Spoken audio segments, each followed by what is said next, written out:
Très chers amis, bonjour. C'est votre sœur Madame Sissi Ramata Sissoko depuis Atlanta.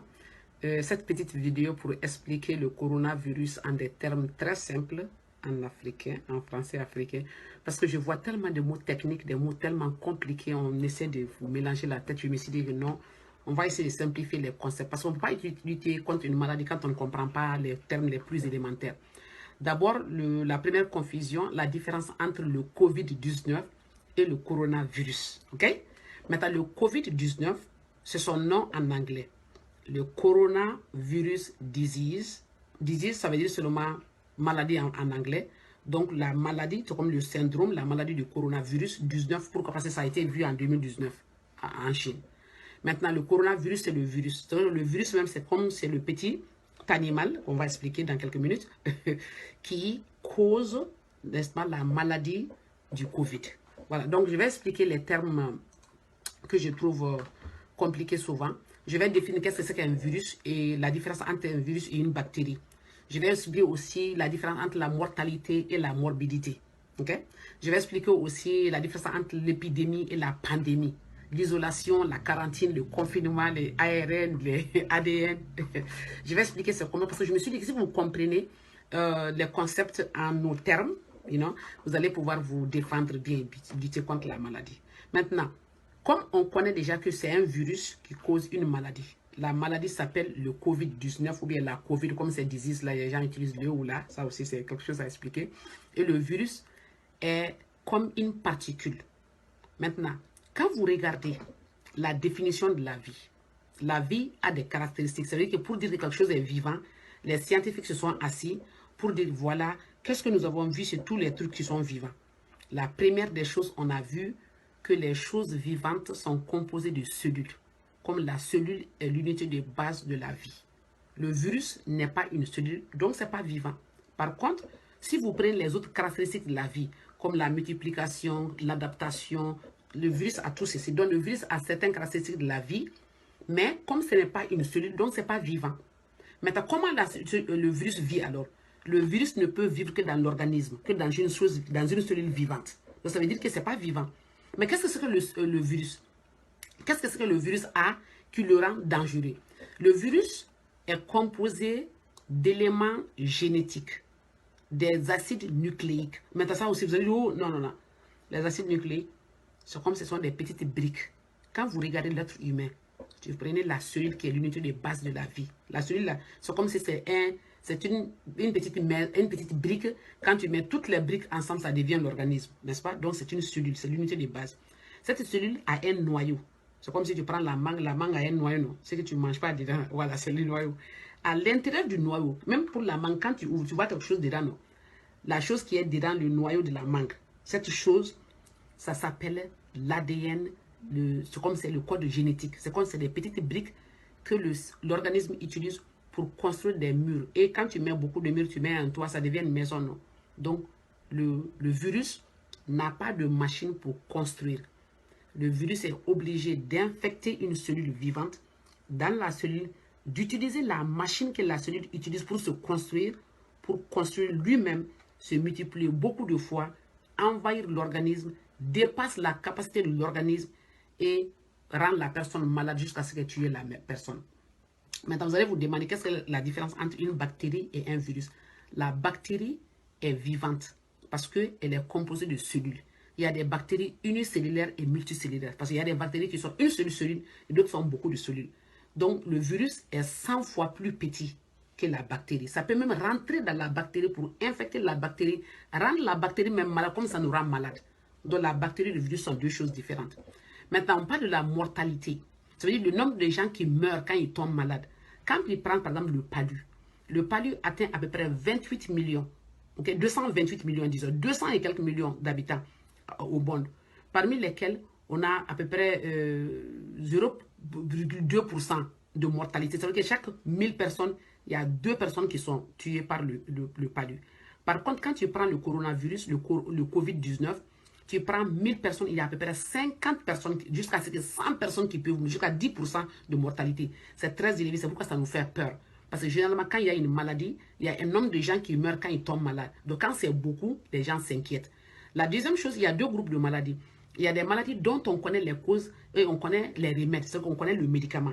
Maintenant, le coronavirus, on connaît que c'est un virus, mais le Covid, là, on ne connaît pas comment traiter. C'est pourquoi on dit aux gens de faire attention. Maintenant, vous allez voir, ils vont dire que oui, celui-là, il est en isolation, l'autre en quarantaine, l'autre en confinement. Quelle est la différence entre les trois? L'isolation, quand on trouve que la personne est malade, on regarde son sang, on regarde qu'il y a le virus dedans. C'est-à-dire qu'il est positif, on l'isole pour qu'il ne donne pas sa maladie aux autres. Par contre, quand, par exemple, cette personne a été exposée, c'est ton frère ou ton cousin, vous avez causé ensemble, ils vont dire, ah, comme lui, il est malade, toi aussi, peut-être tu as la maladie, on n'est pas sûr, on te met en quarantaine. On te met de côté pour voir est-ce que tu es positif ou négatif. À la fin de 2 semaines, qu'on appelle la période incubatoire, c'est-à-dire que la période d'incubation, ça veut dire que la période où le virus prend pour qu'on sache si vraiment tu es malade ou pas. Donc après, ça va dire, ah, 14 jours. Généralement, on prend 14 jours comme la moyenne. Sinon, généralement, c'est 5 jours ou jusqu'à 20 jours, ça dépend. On prend 14 jours. On dit après 14, si tu n'as pas, ça veut dire que vraiment, tu n'as pas la maladie. Donc, tu mets en quarantaine. Alors que le confinement, là, c'est parce que quand tu es en bonne santé, tu n'as pas la maladie, tu n'as pas été exposé. On veut que tu te gardes dans ta maison pour que tu ne tombes pas malade. Tu as vu, non? Donc, en isolation, ça veut dire que tu es malade. Quarantaine, ça veut dire que tu as été exposé. Mais on ne sait pas si tu es malade ou pas. Par contre, confinement, tu es en bonne santé, on te met de côté pour que tu ne tombes pas malade. Maintenant, je voulais expliquer quelque chose qui est très important, qui est l'intérieur même du virus. Pourquoi nous parlons en tant que des scientifiques? On dit, oh, l'ADN monocaténaire de polarité positive. Parce que quand tu regardes, si tu veux construire une maison, imagine-toi seulement, tu veux construire des murs.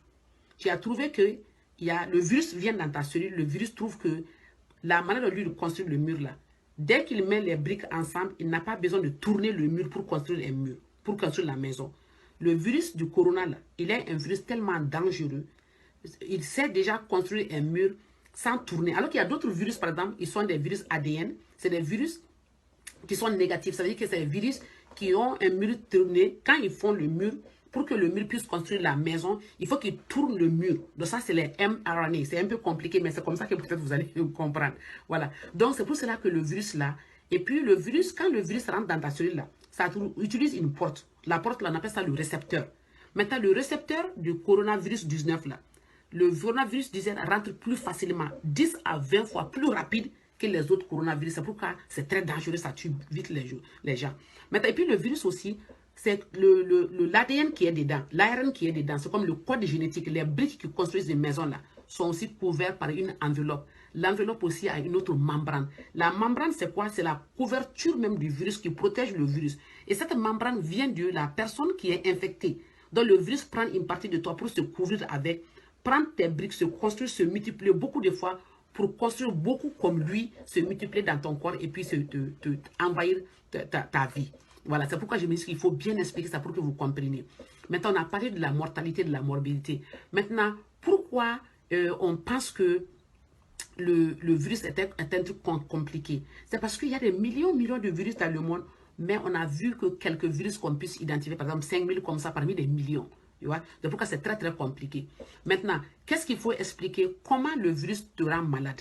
Quand le virus rentre dans la cellule, tellement il envahit la cellule, ça casse la cellule, ça brise la cellule. Donc, par exemple, ça rentre par les voies respiratoires. Pourquoi?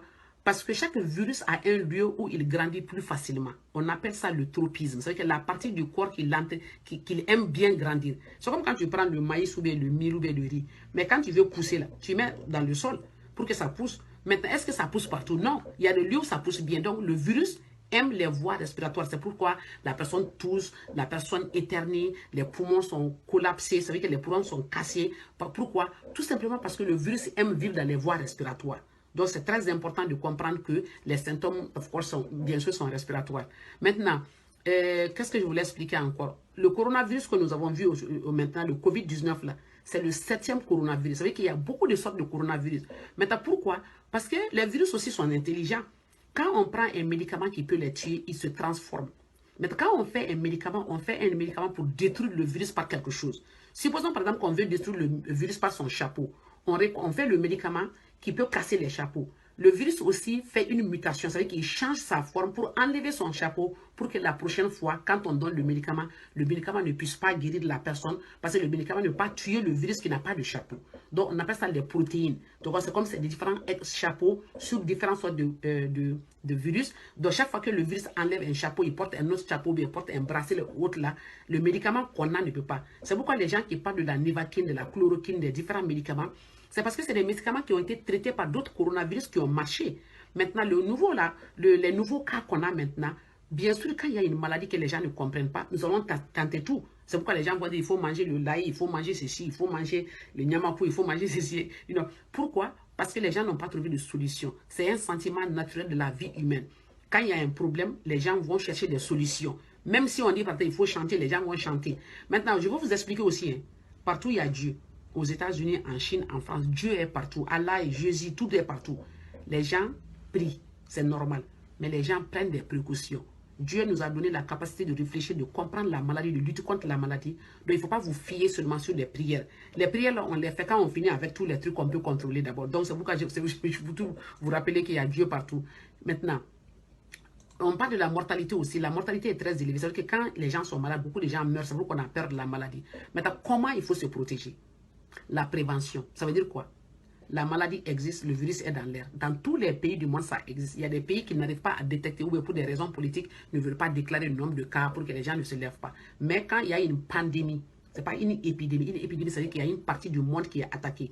Mais quand ça devient une pandémie, ça veut dire que le virus circule partout dans l'air, dans le monde. Tout le monde a le virus partout. Il y a des gens qui tombent malades, d'autres ne tombent pas malades. Parce que les gens n'ont pas les mêmes capacités de lutter contre une maladie. N'ont pas le même système immunitaire. Il y a des gens qui sont forts immunitaires. Leurs globules, leurs anticorps sont très forts pour combattre les maladies. Et d'autres sont faibles. Les vieilles personnes, les personnes déjà malades avec les problèmes cardiovasculaires, les gens qui ont des problèmes de cœur ou bien de diabète, tombent malades plus facilement parce qu'ils sont déjà faibles.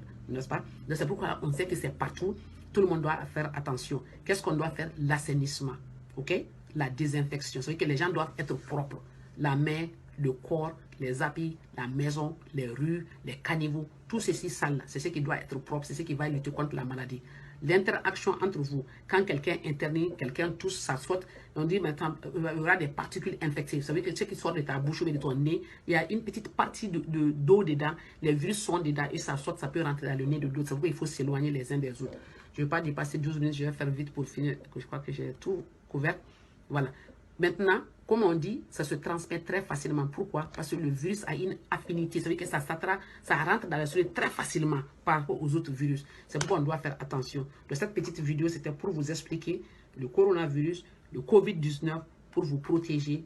Faites tout pour prendre toutes les précautions possibles. Éloignez-vous, ne partez pas dans les lieux où il y a beaucoup de gens. Pourquoi? Parce que ça, c'est temporaire. On fait ça pour casser la transmission horizontale. C'est-à-dire la transmission d'une personne à une autre personne. On veut éviter ça. Après un bout de temps, quand le virus est au dehors, il n'y a pas de lieu où il développe, ils vont mourir. C'est pour ça qu'on vous dit de suivre ça. Donc, on vous encourage d'être très vigilant, de suivre toutes les précautions qu'on vous donne et qu'on puisse combattre cette maladie ensemble. Merci beaucoup et à la prochaine.